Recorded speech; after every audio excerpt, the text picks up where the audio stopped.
조선시대 최고의 대학이었던 성균관, 그 정원이 몇 명이었는지 아십니까? 딱 200명이었습니다. 전국 팔도에서 가장 똑똑한 청년 200명만 뽑아서 나라가 밥을 먹이고 방을 주고 책을 주고 시험을 보게 했습니다. 그런데 지금 대한민국에서는 대학의 지원자가 0명인 학과가 등장하고 있습니다. 200명을 채우려고 온 나라가 매달렸던 시대가 있었고 수만 명을 채우지 못해 학교가 문을 닫는 시대가 왔습니다. 그 200명짜리 대학을 설계한 왕이 있었습니다. 조선 제9대 왕 성종입니다. 1469년에 즉위해서 25년간 재위하는 동안 이 사람은 조선의 교육 인프라를 완성했습니다. 홍문관을 세우고 사가독서제를 부활시키고 경국대전을 반포해서 교육의 모든 규칙을 법전에 새겼습니다. 전국 329개 향교의 교관을 파견했고 서원이라는 이름의 사립교육기관이 싹트기 시작한 것도 이 시대였습니다. 그런데 여기서 한 가지 질문이 있습니다. 교육에 가장 많이 투자한 왕이 만든 나라에서 왜 그 아들이 교육을 파괴했을까요? 성종의 아들 연산군은 성균관을 유흥장소로 바꿨고 살인파학자들을 학살했고 사가독서제를 폐지했습니다. 아버지가 25년에 걸쳐 쌓은 교육 시스템을 아들이 12년 만에 부숴버렸습니다. 이 이야기가 그냥 옛날 이야기로 끝나면 좋겠는데 저는 이게 2026년 지금 이 순간의 이야기와 너무 닮았다고 생각합니다. 오늘 이 영상을 끝까지 보시면 여러분은 조선시대 대학생의 하루가 지금 대학생보다 더 치열했다는 사실에 놀라실 겁니다. 그리고 성종이 만든 시스템이 왜 무너졌는지를 이해하는 순간 지금 대한민국 교육이 어디로 가고 있는지가 보이기 시작할 겁니다. 이 영상이 여러분의 생각을 한 번이라도 바꿔놓는다면 아래 좋아요 한 번만 눌러주시고 아직 구독을 안 하신 분은 구독 버튼도 한번 눌러주십시오. 그리고 댓글에 이것 하나만 적어주시면 됩니다. 성종이 지금 교육부 장관이 되면 첫 번째로 뭘 할 것 같으냐고요. 여러분의 답이 궁금합니다. 자, 그러면 지금부터 550년 전 성균관 안으로 들어가 보겠습니다. 서울 종로구 성균관로 25번지 지하철 4호선 해화역 4번 출구에서 걸어서 5분이면 도착하는 곳에 성균관 명륜당이 있습니다. 지금도 서 있는 건물입니다. 앞마당에는 수령 600년이 넘는 은행나무 두 그루가 있고 가을이면 노란 잎이 명륜당 지붕 위로 떨어집니다. 550년 전 이 건물 안에서 조선 최고의 엘리트 200명이 공부했습니다. 여러분이 조선시대 성균관 유생이라고 상상해 보십시오. 아침에 눈을 뜨면 동제 혹은 서재라고 불리는 기숙사에서 일어납니다. 명륜당 양쪽에 붙어있는 장방형 건물인데 동제와 서재를 합쳐서 총 28개 방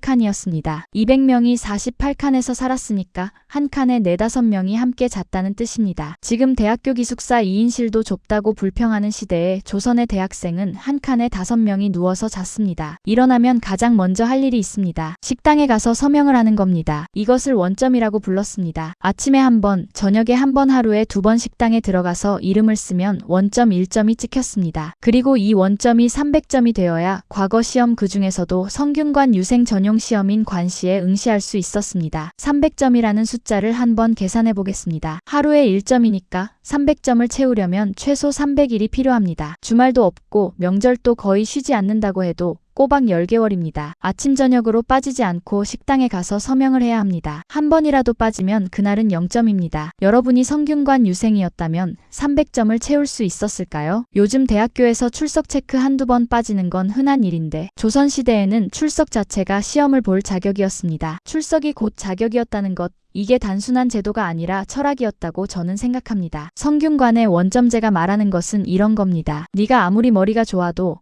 매일 나타나지 않으면 기회를 주지 않겠다. 재능보다 성실함을 먼저 본 것이고 결과보다 과정을 먼저 본 것입니다. 지금 우리 교육은 정반대입니다. 수능이라는 단 하루의 시험이 모든 것을 결정합니다. 300일의 성실함이 아니라 하루의 컨디션이 인생을 가릅니다. 그런데 이 원점제를 가능하게 만든 비밀이 하나 더 있었습니다. 성균관에는 양현고라는 기관이 있었습니다. 양현, 어진 사람을 기른다는 뜻입니다. 양현고는 성균관 유생들의 밥을 책임지는 곳이었습니다. 쉽게 말하면 국비급식 시스템이었습니다. 유생들은 아침 저녁으로 나라에서 주는 밥을 먹었고 그 밥을 먹으러 식당에 가는 행위 자체가 출석 체크였습니다. 나라가 밥을 주고 그 밥을 먹으러 오는 것이 출석이 되고 출석이 쌓여야 시험을 볼 수 있다. 지금 말로 하면 국비 장학생에게 기숙사와 식비를 전액 지원하되 매일 출석하지 않으면 장학금을 회수하겠다는 겁니다. 생각해보면 참 정교한 시스템입니다. 유생 입장에서는 밥을 먹으러 가는 것이니까 싫을 이유가 없고 나라 입장에서는 밥을 주는 대가로 출석을 확인하니까 별도의 감시 비용이 들지 않습니다. 유인 구조를 제도 안에 자연스럽게 심어놓은 겁니다. 그리고 지방에서 서울의 성균관으로 처음 올라온 유생이 있었다고 상상해 보십시오. 경상도나 전라도 향교에서 생원시나 진사시를 통과하고 처음으로 한양 땅을 밟은 20살 안팎의 청년입니다. 이 사람이 명륜당 대청마루에 처음 들어섰을 때 무엇을 느꼈을까요? 천장이 높고 기둥이 굵고 마당에는 수백 년 된 은행나무가 서 있습니다. 고향 향교의 작은 명륜당과는 규모부터 달랐을 겁니다. 그리고 주위를 둘러보면 전국 팔도에서 올라온 200명의 수재들이 앉아 있습니다. 향교에서는 자기가 가장 똑똑했는데 여기서는 모두가 자기만큼 똑똑합니다. 그 순간의 긴장감과 설렘, 그리고 약간의 두려움이 뒤섞인 감정을 상상할 수 있으시겠습니까? 지금 지방에서 서울 상위권 대학에 입학한 신입생이 느끼는 감정과 아마 크게 다르지 않았을 겁니다. 550년 전에도 지금도 지방의 수재가 서울에 올라와서 처음 느끼는 감정은 같습니다. 이 동심원의 가장 안쪽 성균관 유생 한 명의 하루에서 이제 한 발짝 밖으로 나가보겠습니다. 이 유생을 만든 시스템, 성종이 설계한 조선의 교육 인프라 전체를 볼 차례입니다. 성종이 즉위한 건 1469년 13살 때였습니다. 13살짜리 소년이 왕이 됐으니 당연히 혼자서 나라를 다스릴 수는 없었고 할머니 정의왕후가 수렴청정을 했습니다. 그리고 이 소년의 옆에는 또 한 사람이 있었습니다. 어머니 소해왕후 훗날 인수대비라 불리는 여인입니다. 인수대비가 어떤 사람이었느냐 하면 조선시대의 여성이 직접 책을 쓴 극히 드문 사례의 주인공입니다. 내훈이라는 책을 한글로 썼습니다. 소학, 연려전, 여교, 명심보감에서 부녀자 교육에 필요한 내용을 뽑아서 한 권으로 엮은 것인데 이 책을 쓴 이유가 흥미롭습니다. 아들 성종이 친정을 시작하기 1년 전에 완성했습니다. 해석하자면 이렇습니다. 아들이 왕으로서 제대로 서려면 왕비와 후궁들, 궁중의 여성들이 먼저 교육받아야 한다고 생각한 것입니다. 왕의 교육을 논하기 전에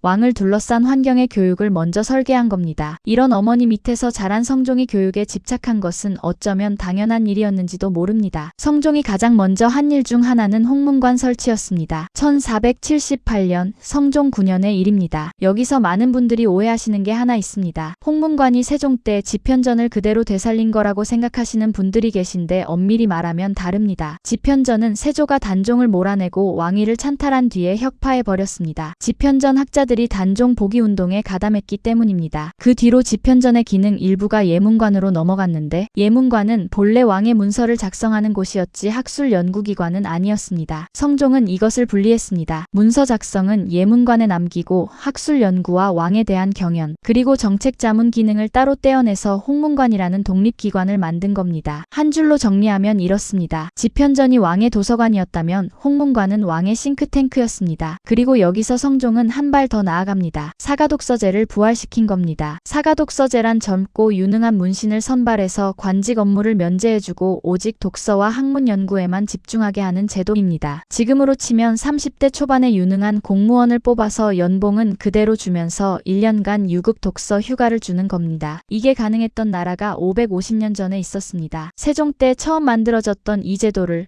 세조가 집현전을 없애면서 함께 없앴는데 성종이 1477년에 되살렸습니다. 그리고 한강변 용산에 독서당이라는 전용 공간까지 만들어줬습니다. 한강이 내려다 보이는 언덕 위, 원래 빈절이었던 건물을 수리해서 나무독서당이라 이름 붙였습니다. 국가가 선발한 엘리트에게 경치 좋은 곳에 방을 주고 밥을 주고 책을 주고 오직 읽고 생각하는 것만 하라고 한 겁니다. 정말 감탄할 수밖에 없는 제도입니다. 지금 정부에서 공무원에게 유급 독서 휴가를 1년 주겠다고 하면 어떻게 될까요? 아마 여론이 난리가 날 겁니다. 세금으로 공무원 놀려주느냐고요. 그런데 성종은 이것이 결국 나라를 위한 투자라는 것을 알고 있었습니다. 지금 읽게 하는 것이 나중에 정책으로 돌아온다는 것을요. 이제 시선을 서울에서 전국으로 넓혀보겠습니다. 성균관이 서울의 최고 교육기관이었다면 지방에는 향교가 있었습니다. 조선 전기에 전국에 깔린 향교가 몇 개였는지 아십니까? 329개입니다. 그러면 지금 대한민국의 대학교가 몇 개인지 아시나요? 2026년 기준으로 전국 고등교육기관, 대학교와 전문대학을 합치면 약 350개 안팎입니다. 329개와 350개. 550년 전 조선의 향교수와 지금 대한민국의 대학 수가 거의 비슷합니다. 물론 향교는 중등 교육기관이고 대학은 고등 교육기관이니까 단순 비교는 어렵지만 전국 구석구석에 교육기관을 배치했다는 구조 자체는 놀라울 정도로 닮았습니다. 성종은 이 329개 향교 각각의 교수와 훈도를 파견했습니다. 경국대전에 명시된 규정입니다. 교수는 종육품, 훈도는 종구품이었는데 국가공무원 신분으로 지방에 가서 가르치는 사람들이었습니다. 쉽게 말하면 전국 329개 학교에 국가가 교사를 배치한 겁니다. 그리고 각 향교에는 학전이라는 토지를 지급해서 운영비를 충당하게 했습니다. 국가가 교사도 보내고 운영비도 되는 공교육 시스템이었던 겁니다. 여기에 더해서 성종시대에는 서원이라는 새로운 교육기관이 등장하기 시작합니다. 향교가 관립학교였다면 서원은 사립학교였습니다. 지역의 유력한 학자를 모시고 그 학자의 학문적 전통을 이어받은 제자들이 모여서 공부하는 곳이었습니다. 조선 후기에는 이 서원이 전국에 400개 이상으로 늘어나게 되는데 그 시작이 성종시대였습니다. 정리하면 이렇습니다. 성종은 서울의 성균관과 사학이라는 관립학교를 두고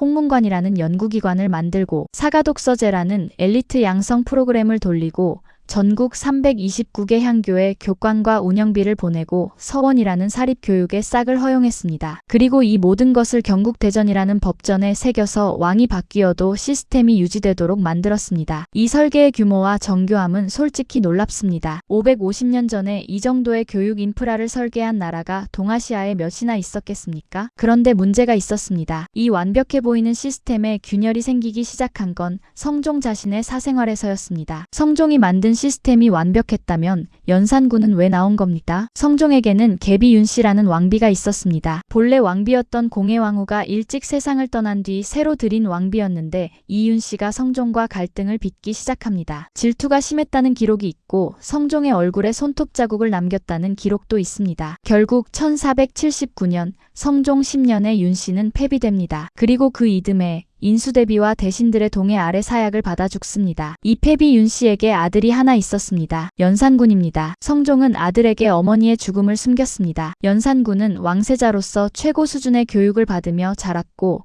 1494년에 왕위에 오릅니다. 그리고 즉위 후 어느 시점에 아버지 성종의 묘비문을 검토하다가 어머니 폐비 윤씨의 비밀을 알게 됩니다. 그날 연산군은 수라를 들지 않았다고 실록에 기록되어 있습니다. 여기서부터 조선 교육사의 가장 큰 비극이 시작됩니다. 1498년 무오사와 연산군은 살인파 학자들을 대거 숙청합니다. 성종이 키운 살인파, 성종이 만든 홍문관에서 활동하던 그 학자들입니다. 성종이 25년에 걸쳐 심은 교육의 열매를 아들이 거둬들이기 시작한 겁니다. 다만 거둬들이는 방식이 학살이었습니다. 그리고 1504년 갑자사와 이번에는 어머니 폐비 윤씨의 죽음에 관여한 모든 사람을 처벌합니다. 성종의 후궁들, 폐비에 찬성했던 대신들, 심지어 이미 죽은 사람의 무덤까지 파헤칩니다. 연산군은 성균관을 유흥장소로 바꿨습니다. 사가독서제를 폐지했습니다. 홍문관의 기능을 무력화시켰습니다. 교육에 가장 많이 투자한 왕이 만든 시스템을 그 왕의 아들이 파괴한 겁니다. 저는 이 부분에서 감정적인 해석을 하고 싶지 않습니다. 사실만 나열하겠습니다. 성종은 교육 시스템을 만들었지만 자기 아들의 교육에는 실패했습니다. 아들에게 어머니의 죽음을 숨겼고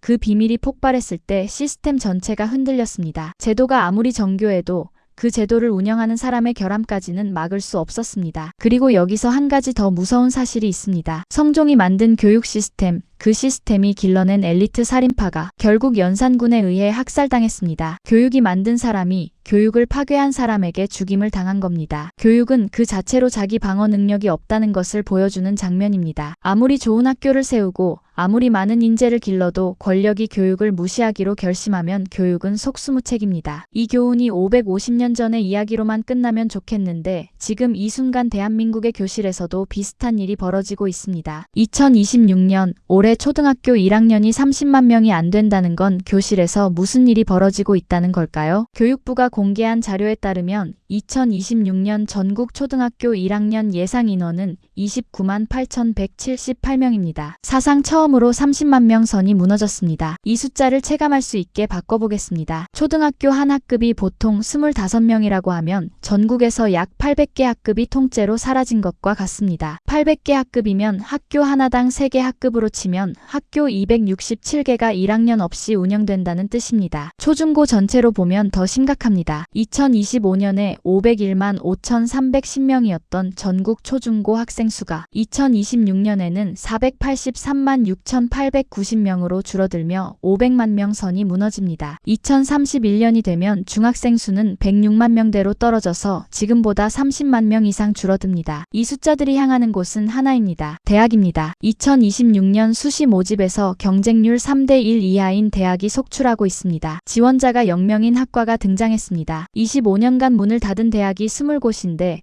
그중 18곳이 지방대학입니다. 90%가 지방입니다. 그리고 이 문제의 핵심에는 수도권 집중이 있습니다. 2026년 2월 기준 대한민국 전체 인구의 51.07%가 수도권에 살고 있습니다. 수도권 2,638만 명, 비수도권 2,523만 명, 차이가 약 110만 명입니다. 이게 교육에 어떤 영향을 미치느냐 하면 2026학년도 수시 지원자 대상 조사에서 수도권 학생의 사교육 참여율은 71.3%, 비수도권은 60.2%였습니다. 11.1%포인트 차이입니다. 수도권에 사는 것 자체가 교육에 유리함이 되는 구조입니다. 그런데 600년 전에도 비슷한 현상이 있었다는 걸 아십니까? 성종시대 성균관은 한양에 있었고 전국 329개 향교의 유생들이 한양으로 올라와야 최고 교육을 받을 수 있었습니다. 지방 향교에서 아무리 잘해도 한계가 있었습니다. 과거 시험의 합격자 대부분이 한양 출신이거나 한양에 연고가 있는 사람이었다는 연구들이 있습니다. 600년 전의 한양 집중과 2026년의 수도권 집중이 구조적으로 닮아 있는 겁니다. 소름이 돋지 않으십니까? 그러면 지금 정부는 뭘 하고 있느냐? 이재명 정부의 국정과제 중 하나가 서울대 10개 만들기입니다. 이 정책의 실체는 이렇습니다. 전국 9개 거점국립대학, 강원대,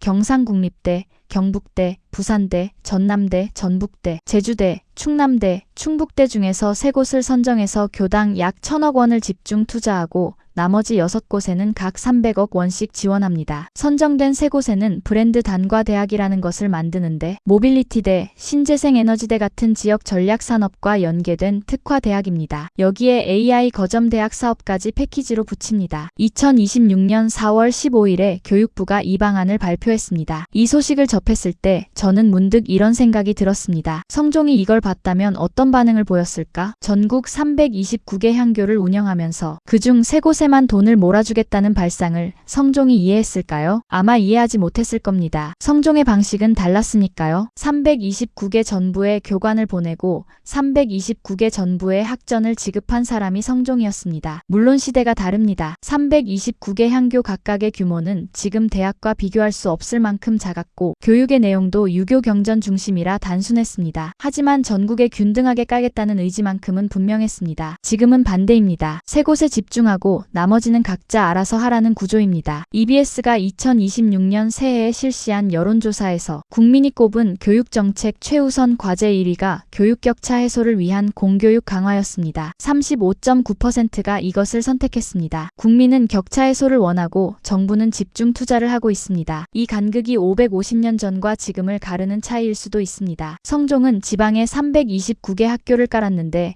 지금 우리는 지방 학교를 닫고 있습니다. 뭐가 달라진 걸까요? 이 질문에 답하려면 성종의 방법론을 하나씩 현대에 대입해봐야 합니다. 첫 번째, 성균관의 원점제. 출석을 곧 자격으로 만든 이 제도를 지금 대학에 적용한다면 어떻게 될까요? 매일 학교에 나와야만 졸업할 수 있다. 매일 나와야만 취업 추천서를 받을 수 있다. 이렇게 바꾸면 가능할까요? 불가능합니다. 지금 대학생의 상당수는 알바를 하면서 학교에 다닙니다. 등록금을 벌기 위해서요. 성균관 유생은 나라가 밥과 방을 줬기 때문에 매일 나올 수 있었지만 지금 대학생에게 매일 출석을 강요하면 생계가 무너집니다. 원점제가 작동하려면 양형고가 먼저 있어야 합니다. 나라가 밥을 줘야 출석을 요구할 자격이 생기는 겁니다. 지금 대한민국은 대학생에게 양형고를 제공하고 있습니까? 국가장학금이 있지만 기숙사비와 생활비까지 전액 지원하는 수준은 아닙니다. 투자 없이 성실함만 요구하는 것은 550년 전에도 성립하지 않았습니다. 두 번째, 사가독서제. 젊고 유능한 인재에게 유급 독서 휴가를 주는 이 제도는 사실 지금으로 치면 안식년에 해당합니다. 대학 교수들에게는 안식년이 있지만 일반 직장인에게는 없습니다. 공무원에게는 더더욱 없습니다. 성종은 국가공무원에게 이것을 줬습니다. 만약 지금 정부가 젊은 공무원 중 상위 1%를 선발해서 1년간 급여를 주면서 책만 읽게 하겠다고 발표하면 어떻게 될까요? 여론이 갈릴 겁니다. 세금 낭비라는 비판이 쏟아질 겁니다. 그런데 성종시대에는 이것이 가능했습니다. 왜 가능했느냐 하면 왕이 결정하면 여론의 동의가 필요 없었기 때문입니다. 민주주의 사회에서는 모든 정책이 여론의 검증을 받습니다. 그래서 장기적으로 옳지만 단기적으로 비인기적인 정책은 실행하기 어렵습니다. 사가독서제가 현대에 불가능한 이유는 제도 자체의 문제가 아니라 의사결정 구조의 차이 때문입니다. 이것은 왕정이 민주주의보다 낫다는 뜻이 아닙니다. 다만 교육 투자에 관해서만큼은 단기 여론에 흔들리지 않는 일관성이 필요하다는 뜻입니다. 세 번째, 329개 향교의 균등 배치. 성종은 전국 모든 군현에 향교를 두었습니다. 지금 정부는 거점 국립대 9곳 중 3곳에 집중 투자합니다. 성종의 방식을 지금에 적용하면 전국 모든 시군구에 국가가 운영하는 평생교육센터를 두고 교관을 파견하고 운영비를 지급하는 겁니다. 현실적으로 가능합니까? 2026년 현재 전국 초등학교 수는 약 6,000개입니다. 329개가 아니라 6,000개를 관리해야 하는데 그중 상당수가 학생이 없어서 폐교 위기에 놓여 있습니다. 성종시대에는 학생이 부족한 것이 아니라 학교가 부족했습니다. 지금은 학교가 부족한 것이 아니라 학생이 부족합니다. 문제의 방향이 정반대로 뒤집혔습니다. 학교를 더 짓는 것이 해법이었던 시대와 학교를 닫는 것이 해법인 시대는 같은 처방전을 쓸 수 없습니다. 네 번째, 경국대전의 법제화. 성종은 교육 관련 모든 규정을 경국대전에 넣었습니다. 왕이 바뀌어도 법이 유지되도록 한 것입니다. 그런데 연산군은 이 법전을 무시했습니다. 법에 적혀 있어도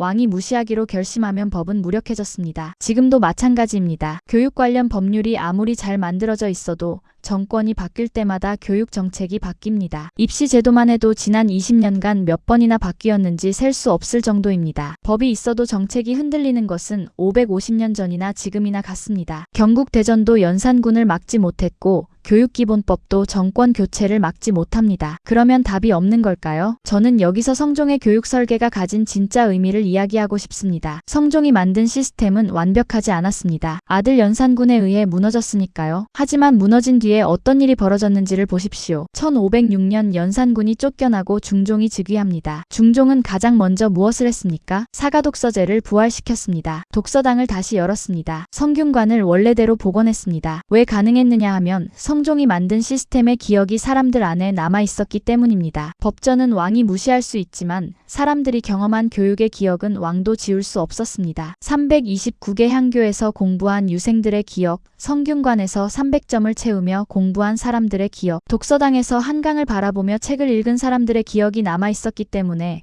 중종은 그것을 복원할 수 있었던 겁니다. 제도는 부서질 수 있습니다. 하지만 제도가 만든 사람의 경험은 쉽게 부서지지 않습니다. 성종의 진짜 유산은 경국대전이 아니었습니다. 경국대전에 적힌 제도를 경험한 사람들이었습니다. 지금 대한민국에서 교육을 논할 때 우리는 제도만 이야기합니다. 입시를 어떻게 바꿀 것인가? 대학을 어떻게 구조조정할 것인가, 예산을 어디에 집중할 것인가, 전부 제도 이야기입니다. 하지만 성종이 550년 전에 보여준 것은 제도보다 중요한 것이 경험이라는 사실입니다. 학생이 학교에서 어떤 경험을 하느냐가 그 학교가 존재하느냐 아니냐보다 중요합니다. 성균관이 대단했던 것은 건물이 커서가 아닙니다. 200명의 유생이 매일 아침 식당에 모여서 서명을 하고 명륜당에서 함께 경전을 읽고 밤에는 동제와 서재에서 토론하는 그 경험이 대단했던 겁니다. 지금 대한민국의 대학에서 학생이 매일 가고 싶은 경험을 제공하는 곳이 얼마나 있습니까? 출석 체크가 귀찮아서 대리 출석을 시키는 곳에 300점을 자발적으로 채우는 열정이 있을 리가 없습니다. 원점제가 돌아가려면 양현고가 있어야 한다고 앞에서 말씀드렸는데 양현고보다 더 먼저 있어야 하는 것이 있습니다. 이 학교에 매일 오고 싶다는 마음입니다. 성종이 오늘 교육부 장관이 된다면 아마 이렇게 말할 것 같습니다. 학교를 더 짓는 게 아니라 학교에 가고 싶은 이유를 만들어야 한다고요. 329개 향교를 깔았던 왕이 하는 말치고는 역설적이지만 그 329개 향교가 작동한 이유가 바로 그것이었으니까요. 향교에 가면 밥이 있었고 스승이 있었고 같이 공부하는 것이 있었고 그 끝에 과거라는 기회가 있었습니다. 가면 얻을 것이 있었기 때문에 사람들이 간 겁니다. 지금 지방대학에 가면 얻을 것이 무엇인지 그 질문에 답하지 못하면 1,000억을 투자해도 학생은 오지 않습니다. 돌아가서 처음에 던진 질문을 회수하겠습니다. 교육에 가장 많이 투자한 왕이 만든 나라에서 왜 그 아들이 교육을 파괴했을까요? 답은 이렇습니다. 성종은 제도를 만들었지만 제도를 지키는 사람의 마음까지는 만들지 못했습니다. 아들의 마음속에 어머니를 잃은 분노가 있었고 그 분노가 제도보다 강했습니다. 제도는 사람을 이길 수 없습니다. 하지만 사람이 경험한 제도의 기억은 다른 사람에게 전해져서 제도를 복원할 수 있습니다. 성종의 교육은 연산군에 의해 무너졌지만 중종에 의해 되살아났습니다. 그리고 조선이라는 나라는 성종이 설계한 교육 인프라 위에서 500년을 더 버텼습니다. 2026년 대한민국의 교실이 비어가고 있습니다. 초등학교 1학년이 30만 명 아래로 떨어졌고 지방 대학이 문을 닫고 있고 수도권의 인구의 절반이 몰려 있습니다. 이 상황에서 우리에게 필요한 것은 새로운 제도가 아닐 수도 있습니다. 학교에 가면 무엇을 얻을 수 있는가?